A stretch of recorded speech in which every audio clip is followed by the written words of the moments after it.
So hello buddies, this is my first video. पूरी जान ठोक दी है भाई इस वीडियो में। अगर आपको थोड़ी सी भी फनी लगे ना, वीडियो को पूरा देखना, थोड़ी सी भी फनी लगे ना भाई सब्सक्राइब ठोकना, वीडियो को लाइक करना। आई प्रॉमिस कंटेंट बेटर होगा। सो चलिए वीडियो का मजा लेते हैं। Thank you. ऑटो वाले भाई बड़े हरामी लोग होते हैं, बहुत बड़े वाले चूती होते हैं। मतलब हर जगह आपको अलग अलग देखने को मिलेंगे। मैंने बहुत जगह ऑटो वालों को देखा है, बट कोटा के ऑटो वाले को जैसा आज तक नहीं देखा। मतलब कोटा के ऑटो वाले होते ही अलग, एकदम सबसे अलग। उन्हें लगता है भगवान ने भेजा ही है हमारी जान लेने के लिए कि जाओ बेटा मनुष्य को मार दो, थोड़ी अपनी ऑटो के धुएं से मार दो, पॉल्यूशन फैला के, थोड़ी अपनी बातों से मार दो। तो बात करने ही वाले आज ऑटो वालों की, वो भी कोटा के ऑटो वाले। कोटा हाँ वही शहर जहाँ हर 90% वाला लाने 10th में हर 90% लाने वाला बच्चा सोचता है कि जाके वहाँ IIT और नीट फोड़ेंगे। मैं भी गया था, मेरे 90 नहीं आए थे भाई, मेरे तो 70% थे। फिर भी मैं गया भाई, गट्स, तेरे भाई के गट्स देख रहा है। तो मैं पटना कोटा एक्सप्रेस में बैठा हुआ था मम्मी पापा के साथ। हमारे सामने वाली सीट पे एक लड़का बैठा हुआ था। पटना से ट्रेन जब से चली थी तब से वो बुक खोले हुए था, और वाराणसी पहुंच चुकी थी ट्रेन, उसके बुक नहीं बंद हुई भाई, पता नहीं क्या पढ़ रहा था। मैंने एक बार झाँका, ये पढ़ क्या रहा है। मैंने देखा साला रिप्रोडक्टिव पार्ट्स की फोटो देख रहा है।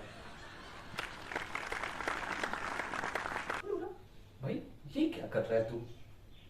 उसने बोला भाई फोटोज देख रहा हूँ, ये कुछ लग रहा है मेरे जैसा, ये मेरे पास है ये लंबा वाला। मैंने बोला हाँ तेरे पास है। उसने बोला हाँ है। मैंने बोला मुझे तो लगता है तेरा ये चपटा वाला है। तो बोला नहीं भाई मेरा लंबा वाला है। मैंने बोला ठीक है भाई। मैंने बोला पिछले साल नहीं देखा था क्या, ये तो 10th की बुक में भी थी। तो बोलता है ऑनलाइन क्लासेस थी ना, बुक ही नहीं खोला। मैंने बोला वाह भाई तेरा भी सही है, चला है नीट करने कोटा जाना है। बोला हाँ भाई फोड़ेंगे, डॉक्टर बनेंगे, एम्स दिल्ली जाएंगे। ये तो कोटा में पता है क्या है, वहाँ के किसी भी JEE एस्पिरेंट से अगर पूछोगे ना तो बोलेगा भाई आपको कौन सी IIT चाहिए, कौन सी ब्रांच चाहिए। बोलेगा IIT बॉम्बे, मुंबई भी नहीं, IIT बॉम्बे की CS ब्रांच। नीट वालों से पूछोगे तो एम्स दिल्ली चाहिए हमें। लगता है आशियाना है भाई, वो ना मिला तो हम तो जिंदा ही नहीं रहेंगे।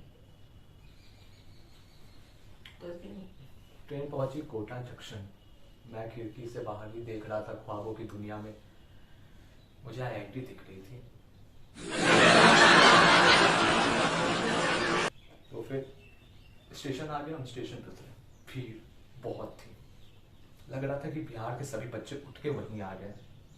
मतलब चलो बेटा 10th तो हो गई, चलो चलो कोटा चलो, शिक्षा की काशी है वो।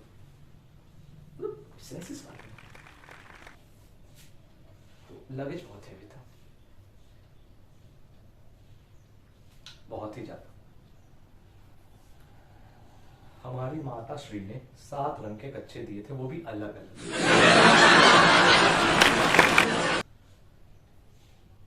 ये बोल के कि भाई भगवान से डर, भगवान की पूजा कर। शुक्रवार के लिए पता नहीं कौन सा कच्चा था, शनिवार के लिए काला कच्चा था, मंगलवार के लिए लाल कच्चा, गुरुवार के लिए पीला कच्चा। दुकानदार का हंसने लगा था भाई मुझको। मैंने सोचा भगवान कच्चे के रंग देख के इंप्रेस होते हैं क्या। यही सोचा मैं, आप लोग का भी कोई है। तो लगेज बहुत हैवी था। हम कोटा स्टेशन से बाहर निकले, हमें जानते हो कौन दिखे, ऑटो वाले। सब एक लाइन से खड़े थे, तो मतलब झुंड लगा के ऐसे करके देख रहे थे। हाँ कोई नया माल आया है क्या, हाँ हाँ ये दिख रहा है वो दिख रहा है।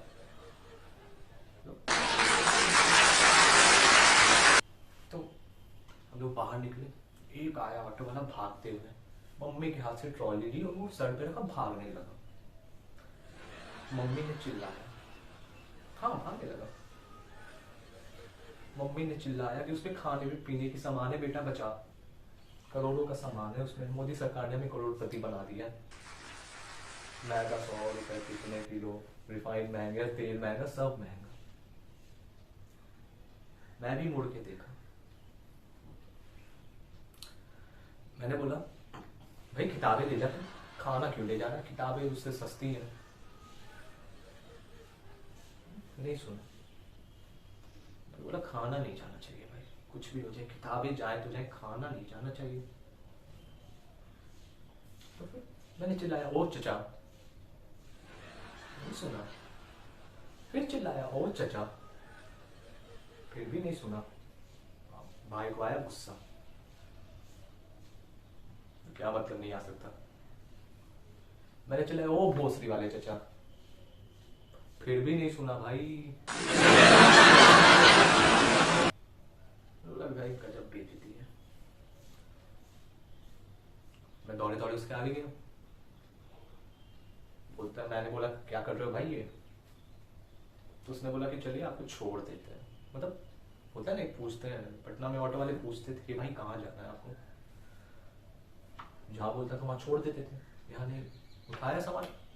मैंने बोला आपने पूछा कहाँ जाना है, अरे भाई शकल से देख देख के लगते हो आगे जाके डॉक्टर, लैंडमार्क ही जाओगे, लैंडमार्क एरिया, अपनी वहाँ मेडिकल वाले ही रहते हैं, सिर्फ 2-3-4 साल रहते ही है, हॉस्टल खाली नहीं होता है वहाँ।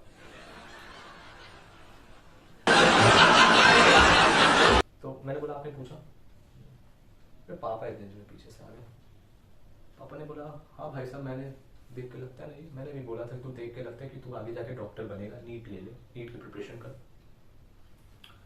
तो ऑटो वाले बोल रहे पापा के साथ, हाँ भाई साहब चलिए लैंडमार्क चलते हैं, मौसम भी वहाँ बहुत अच्छा हुआ हुआ है, हरियाली ही हरियाली है, चलो 20,000 देके कोर्स चेंज करवा लेना। मेरे पापा 20,000,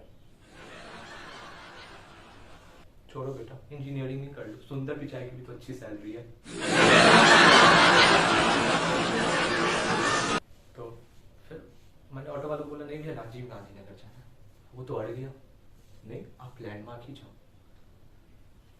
मैंने बोला नहीं मुझे राजीव गांधी नगर जाना है, उसने बोला नहीं, मैं बोला उसने ठीक है, नहीं मैं आपको छोड़ देता हूँ वहां तक, लैंडमार्क वहां से ऑटो पकड़ के चले जाना। मतलब कुछ भी भाई, कुछ भी। इतने ही देर में 4-5 ऑटो वाले और पीछे से आ गए, सब एक नजर से देख रहे थे, हवस की नजर से। एक पॉइंट पे तो हमें लगा कि मैंने सनी लियोनी का रूप धारण कर लिया है, मैंने अपने बात पूछ लिया, बोला नहीं मैं तो लौंडा हूँ, सख्त लौंडा। तो आंखों ही आंखों में मजे ले रहे थे भाई, एकदम ऐसे करके देख रहे थे, ऐसे देख रहे थे ना, ठड़कपन दिख रहा था साफ। मतलब क्या ठड़क, मतलब बोला ना कोटा के ऑटो वाले जीप।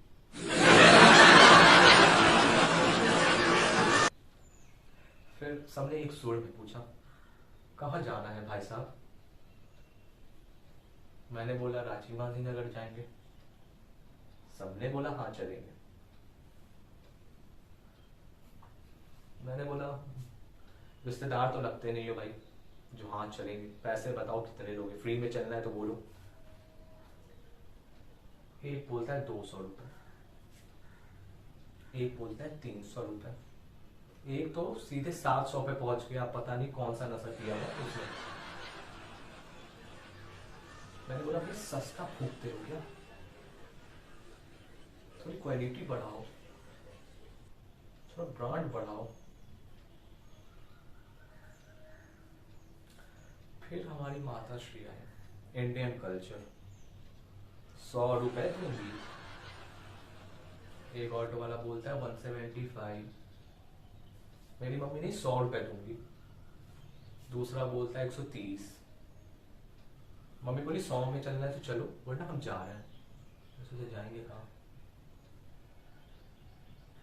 एक ऑटो वाला तैयार हो गया, मैंने बोला तेरी ये कला मुझ में क्यों नहीं है भाई, पैसे बच जाते हैं। अच्छा हुआ मैं अकेले नहीं आया कोटा, वरना मैं तो इस 700 वाले गंजेरी के साथ चला जाता, दोनों मिलके फूक रहे होते अभी।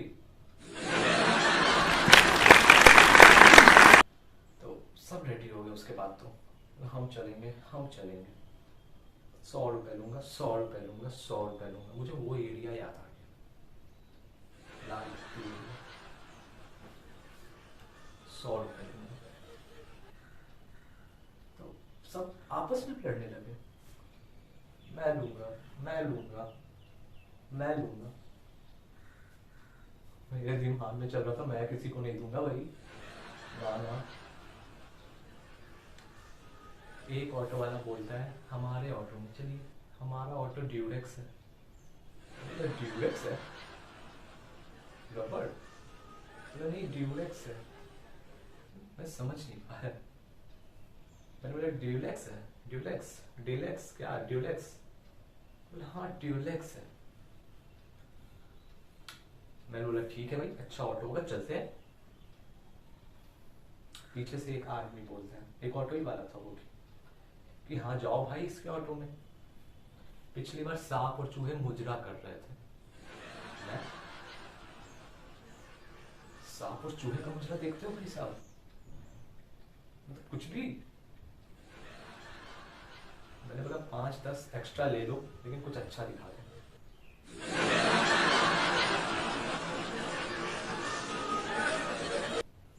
पीछे से दूसरा ऑटो वाला बोलता है मेरे ऑटो में चलो, मेरी ऑटो में हवा बहुत अच्छी आती है। मैंने सोचा खुला हुआ ऑटो होगा, गर्मी भी इतनी है, चलते हैं इसी के ऑटो में। तभी वो कोठे वाले ऑटो वाले ने बोला कि हाँ जाओ भाई साहब, पिछली बार इसने पाद दिया था,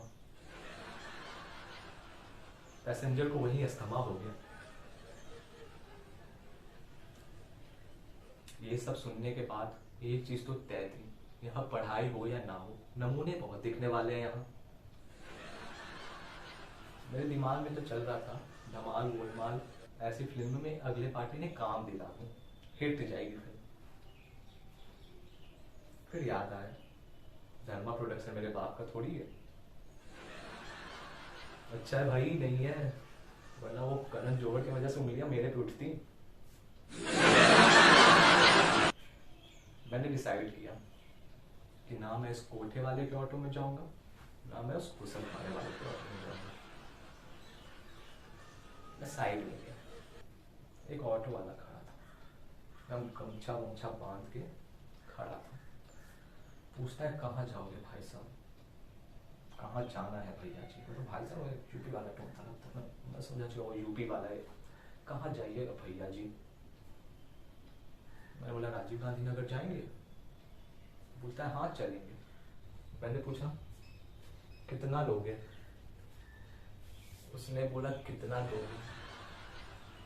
मैंने बोला आप बताओ कितना लोगे? उसने बोला मैं इधर तक लूंगा। मैंने बोला भाई राजीव गांधी नगर जाना है, 150 में चलना है तो बोलो, ये डबल मीनिंग बातें हमसे मत करो। बोला पूछा कितने पैसेंजर है? मैंने बोला 3 है। बोला बस, और कोई नहीं आया आपके घर से? मैंने बोला चलना है क्या भाई? बोला हाँ चलते हैं। चलिए। तो ऑटो के पास मैं गया मम्मी पापा को लेके, देखा 3 लोग ऑलरेडी अंदर बैठे हुए। मैंने अंदर जाकर कौन 3 लोग थे, वहाँ एक सुंदर कन्या बैठी हुई थी, सुंदर कन्या बैठी हुई थी। मैंने सोचा भाई मौका अच्छा है, कोई डायलॉग मार देता हूँ। मैंने बोला roses are red, violets are fine. Roses are red, violets are fine. I will be your 6. Can you be my 9? जानते हो लड़की का जवाब क्या था? फूकती हूँ मैं गांजा, सुनते हुए सॉन्ग डांचा। फूकती हूँ मैं गांजा, सुनते हुए सॉन्ग डांचा। चला जा बेटा यहाँ से, वरना काटूंगी तेरा विथ मांझा। मेरे पास शब्द ही नहीं बचे भाई बोलने के लिए, मैं क्या बोलता, बस शब्द ही नहीं थे। ऑटो वाले दीदी हमका दे दा गांजा, दीदी दीदी हमका दे दा गांजा, दीदी दोनों चला छत पे साथ में फूकेंगे। दीदी हमरा मेहरारू में गांजे ना देती। इस लड़की का बाप ऑटो वालों को लगा एक रट्टा कि नशेड़ी साले, मेरी बेटी यहाँ गांजा फूक रही है और तू उसे सपोर्ट कर रहा है, इसलिए से मैंने कोटा भेजा रहा है। मैंने उस लड़की को फिर बोला, सोचा एक बार और इम्प्रेस करके देखता हूँ। मेरे पास है 2 नींबू और 1 केला, मेरे पास है 2 नींबू और 1 केला, भेज दे अपने बाप को, लड़ लूंगा अकेला।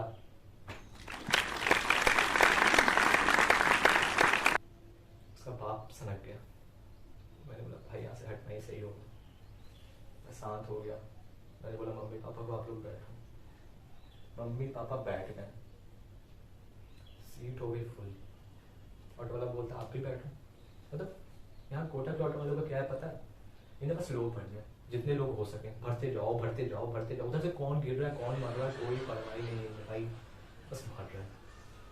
मैंने बोला बैठे कहाँ? बोलता है यहाँ बैठाएंगे आपको, चलिए आगे। हम बोले भाई थोड़ा कंट्रोल में। बोलता है हाँ बैठाएंगे आपको। तो मैंने बोला ना मैं ओला बाइक कर लेता हूँ, सामान वामान सब रखा ही गया, मम्मी पापा बैठी गए।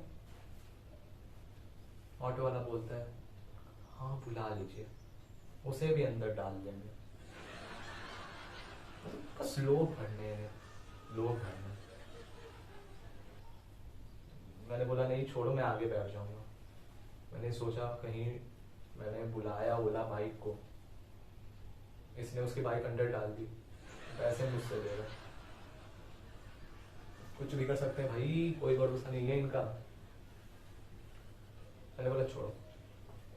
आगे की सीट इतनी सी थी और ऑटो वाले का पिछवाड़ा इतना था। मैंने सोचा आज कुछ गलत होने वाला है मेरे साथ। फिर ऑटो वाला तो बैठ गया, जगह बची इतनी सी, 1/4 ऑफ माई पिछवाड़ा। That time I realized student life is full of struggle, और स्ट्रगल आज इस ऑटो ही से लगता है शुरू होगी। ये सोच के मैं बस लटक गया, आधा मुंह बाहर ऐसे था, ये बस पोर्शन अंदर और ऐसे में था, मतलब पूरे स्ट्रगल थे। ऑटो उसने स्टार्ट किया, उसने ऑटो बढ़ाया। मैंने ऐसे ही मैं फोन चला रहा था, अपना पेटीएम ऐप खोला कि कितने पैसे हैं मेरे पास। मैंने देखा 2 रुपए तो है भाई, ठीक है बहुत है। ऑटो वाला बोलता है मेरे पास 4 रुपए है। मैंने बोला ये ऑटो वाला मेरे से ज्यादा पैसे पेटीएम में रखा हुआ है। मैंने मम्मी का फोन लिया, अब तुरंत उनके फोन से अपने पेटीएम पे 3 रुपए ट्रांसफर किए।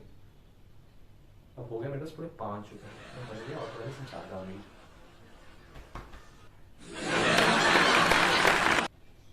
तू चलते ही ना ऑटो ऐसे हिल रही थी ना, मतलब मानो बहुत बुरा होने वाला है कुछ मेरे साथ। That time I realized one thing, आज होने वाला है मेरे साथ चमत्कार, और होने वाला है मुझे बवासीर। फिर पता है इन कोटा के ऑटो वालों को, मतलब बाहर के ऑटो वाले क्या है, स्पीड ब्रेकर देखते ही ब्रेक मारते हैं। यहाँ के ऑटो वाले स्पीड ब्रेकर देखते ही स्पीड बढ़ा देते हैं। धूम 3 के आमिर खान समझते हैं अपने आप, बन जाते हैं, समझते क्या बन जाते हैं ये, ऐसा है इनका। थोड़ी दूर आगे बढ़ते हैं ट्रैफिक जाम था, गर्मी बहुत थी, तो मैंने ऑटो वाले को बोला भैया जाम क्लियर करवाओ या कहीं से रास्ता है तो निकलो। वो 2 बाइक के बीच में देख रहा है, थोड़ा सा जगह तो है आगे, मैंने कितना निकल जाएगा भैया जी। बोला तो चढ़ा दें। बोला भाई वैसे भी यूपी वाला है, टेयरिंग बनता है, मार देगा उन बाइक वालों को। बोला छोड़ दो भाई छोड़ दो। बोलते इन ऑटो वालों का क्या, इनका बस चले ना तो ये घर से निकाल दे ऑटो, गटर का तो छेद छोटा पड़ जाता है इनके लिए, वरना वहां से ऑटो निकाल दे। अच्छा भाई इनका बस नहीं चलता है, अगर बस चलती ना इनकी तो ये तो हमें मार दिए होते, ऊपर पहुंचा दिए होते कब के। ट्रैफिक क्लियर हुआ, कुछ दूर हम लोग आगे गए तो स्पीड ब्रेकर दिखा मुझे कुछ डर सा लगने लगा, और वो जो मैंने जो सोचा था वही हुआ। उस ऑटो वाले ने स्पीड बढ़ा ली, उसके अंदर आमिर खान की आत्मा जाती थी। उस ऑटो वाले ने स्पीड बढ़ाई और ऑटो कूद गई, मतलब कूद स्पीड ब्रेकर पे जाते ही। मैं जो ऐसे लटका हुआ था वो हवा में उड़ के, मतलब अंदर अभी पकड़ा हुआ है, हवा में उड़ के आगे निकल गया और उसके ऑटो की शीशे को चूम रहा हूँ, मतलब मुंह चिपक गया था मेरा। ऑटो वाले के साथ पता है क्या हुआ? वो पान खा रहा था, उसका पान निकल के शीशे को चला गया। उस टाइम पे मैंने भगवान को बोला थैंक यू, क्योंकि मेरे मुंह और उसके पान के बीच में वो शीशा आ गया, वरना उस दिन मेरे चेहरे पे red soil pack with saliva apply होने वाला था। जैसे वो होता है ना गोल्डन पैक, सिल्वर पैक। मैं भगवान को बोला थैंक यू, आपने बचा लिया। मेरी मम्मी पूछती है मेरा बेटा कहाँ गया? ऑटो वाले के आगे वाले शीशे पे कैटरीना कैफ की फोटो लगी हुई थी।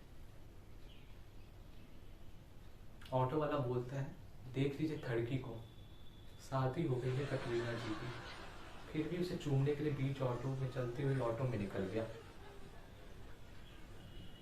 मेरे को आया गुस्सा, मैंने अंदर गुस्सा बोला बैठ जो तू अच्छे से चला ले, वरना ये रैपटे दूंगा तेरे को। पापा ने ऑटो वाले को बोला भाई साहब अच्छे से चला लो, एक ही है बेटा, सारी इन्वेस्टमेंट बर्बाद हो गया मेरा। Point of view, you are the only child of your parents. ऐसे ही इस ऑटो वाले के साथ हमारा सफ़र ख़त्म हुआ, हमारा होटल आ गया। उस दिन बस भगवान से इसलिए शुक्रगुजार था मैं भगवान का, इसलिए मैंने थैंक यू बोला कि भगवान आपने मुझे जिंदा पहुंचा दिया घर, वरना आज मेरे साथ बहुत बुरा होने वाला था।